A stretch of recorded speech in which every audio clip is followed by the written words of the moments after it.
আজকে চিকেন রান্না করছি, আমার বরই রান্না করছে। তো রেসিপিটা তোমাদের সাথে শেয়ার করব। একটু অন্যরকমভাবে কিন্তু স্বাদ হয়েছিল দুর্দান্ত। এইরকম চিকেন আমি অনেক দিন পর এইরকম স্বাদের চিকেন খেলাম। তো কিভাবে করছি সেটাই রেসিপিটা তোমাদের সাথে শেয়ার করছি। ভালো লাগলে অবশ্যই লাইক কমেন্ট সাবস্ক্রাইব করো। নতুন বন্ধুরা অবশ্যই সাবস্ক্রাইব করবে। প্রথমে চিকেনটাকে ভালো করে ধুয়ে পেঁয়াজ কুচি, হলুদ গুঁড়ো, ধনে গুঁড়ো আর লঙ্কার গুঁড়ো মানে লাল মির্চি গুঁড়ো, লঙ্কার সাইজের তো দিয়ে অল্প একটু নুন দিয়ে ভালো করে মেখে নিচ্ছে সর্ষের তেল দিয়ে। তো ভালো করে মেখে নেবে 10 মিনিট ধরে। এটা কিন্তু মানে লঙ্কার ঝাল লঙ্কার গুঁড়োটা নয়, মানে লাল মির্চি যেটা পাওয়া যায় সেই সানরাইজের সেই লাল লঙ্কার গুঁড়োটা দেওয়া হয়েছে। এটাতে ঝাল থাকবে না, শুধু কালারটাই আসবে। পরে আবার কড়াইয়ে নতুন করে দেওয়া হবে। তো তারপর মেখে 10 মিনিটের জন্য ঢাকা দিয়ে রেখে দিয়েছি। এদিকে কড়াই চাপিয়ে দেখো একটু পরিমাণ মতন তেলটা বেশি লাগবে। অন্য চিকেন রান্নার থেকে এইটা একটু তেলটার বেশি পরিমাণ লাগবে। প্রথমে আলু দেবো বলে আলুগুলোকে ভেজে নিয়েছে।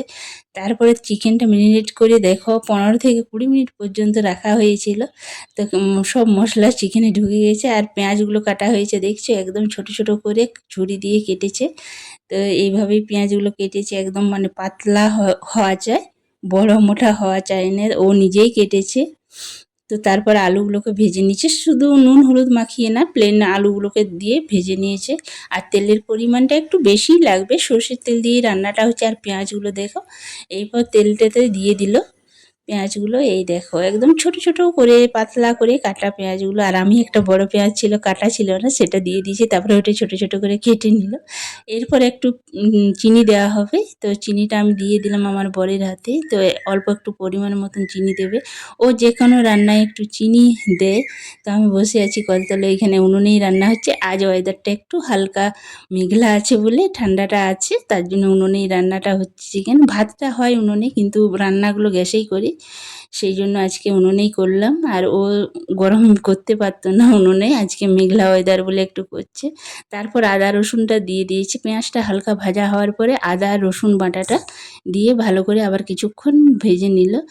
ভেজে নেওয়ার পরে হলুদ গুঁড়ো আবার অল্প দিল, অল্প অল্প করে চিকেনে দেওয়া আছে মাখার সময়, ম্যারিনেট করার সময়। তারপর এখন আবার কড়াই নতুন করে দিলে, এটা কিন্তু ঝাল লঙ্কার গুঁড়োটাই দিচ্ছি। অল্প একটু আগে হলুদ দিল আর লঙ্কার গুঁড়োটা ঝাল লঙ্কার গুঁড়োটাই দিল। এরপর আবার সে মশলাগুলোই মানে কড়াইতে আবার অল্প অল্প করে দিয়ে দিচ্ছি, যেটা মাংসেতে মাখা ছিল সেইটাই। তো এরপর একটু ধনে গুঁড়ো দিয়ে দিল, জিরে গুঁড়ো দেবে না। তো এবারে মশলাটা ভালো করে কষে নিচ্ছে। অল্প অল্প জল দিয়ে ভালো করে মশলাটা 10 মিনিট ধরে কষে নিচ্ছে। এই দেখো একটু একটু করে মশলা কষানোর কাছেই রান্নার কিন্তু অনেকটা স্বাদ বেড়ে যায়। তারপর মশলাটা কষানো হয়ে গেছে, এরপর ম্যারিনেট করা চিকেনটা দিয়ে দিল কড়াইয়ে। অনেকটাই চিকেন আছে, 1 কেজি চিকেন আছে। চিকেন রান্নাটা মানে কড়াইয়ে দিয়ে দিল। এরপর ভালো করে কষবে 40 থেকে 45 মিনিট পর্যন্ত কষানোই হবে।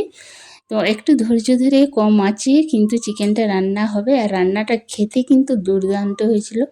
পরিমাণ মতন আবার নুন দিয়ে দিল, আগে অল্প একটু দেওয়া আছে, আরও একটু দিয়ে দিল। তো ভালো করে এবারে কষে নিবে 40 থেকে 45 মিনিট কম আঁচ করে। তো অতক্ষণ আমাদের ধৈর্যই থাকে না, তারপরে আবার ফুটবে ধরো অনেকক্ষণ ধরে। এই ঢাকা দিয়ে দিয়ে জল দিয়ে দিয়ে কষে নিচ্ছে, অনেকক্ষণ ধরেই কষানো হচ্ছে। তো যতক্ষণ না মাংসর থেকে তেলটা ছেড়ে আসছে ততক্ষণই কষানো হবে। এই দেখো কষানো প্রায় হয়ে এসছে। তারপরে দিয়ে দিল আলু ভাজাগুলো। আলু ভাজাগুলো দিয়ে মিনিট 5 কষে নেবে, তারপর জল দিয়ে দেবে, কারণ আলুগুলো হালকা ভাজা আছে। এরপর দিয়ে দিল গরম মশলা। গরম মশলাটা কষানোর সময়ই দিল, মানে ঝোলের মাংস রান্নার শেষে দেওয়া হয় কিন্তু আগেই দিল।